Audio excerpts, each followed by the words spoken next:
საქართველოს დიპლომატიას აქვს ურთულესი გზა წინ რომ აღადგინოს ეს რეპუტაცია. თქვენი აზრით, რამდენი ხანი შეიძლება დასჭირდეს ამას და რა ძალისხმევა დასჭირდება ამას? ხო, მთავარი იქნება როგორც დასავლელი პოლიტიკოსების და დიპლომატების, ისე დასავლური საზოგადოებებისთვის იმის ახსნა, რომ აი ეს ბოლო რამდენიმე წლის მდგომარეობა იყო გამონაკლისი, გადახვევა ერთგვარი და არა გამოხატულება ქართული ხალხის არჩევანის და რომ ჩვენ ვიმსახურებთ ნდობას, მაგრამ ეს იქნება საკმაოდ რთული გასაკეთებელი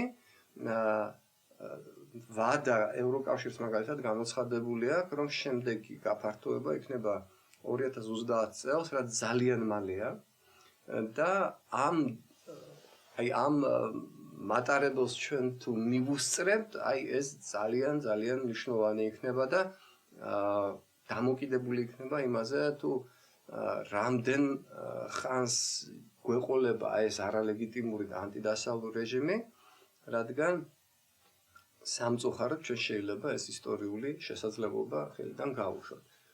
ვიმეორებ, ძალიან სერიოზული სამუშაო და ძალისხმევა ექნება გასაღები ქართულ დიპლომატიას.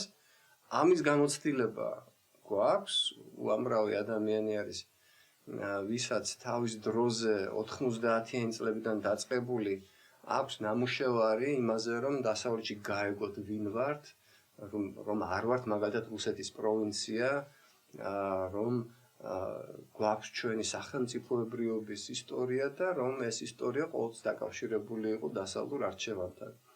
და რომ თანამედროვე საქართველო არის იმ საზოგადოების, რომელსაც სურს ევროპული დემოკრატიული სისტემის მშენებლობა. აი ამ მდგომარეობას უნდა დაუბრუნდეთ, რაც შეიძლება მალე, რადგან ევროკავშირის თავისებურება იმაშია, რომ მისი გაფართოების, მასში მოხვედრის შესაძლებლობა მხოლოდ რაღაც ისტორიულ ეტაპზე არსებობს ხოლმე და შეიძლება ის საბოლოოდ დაიხუროს რაღაცა ხნის შემდეგ.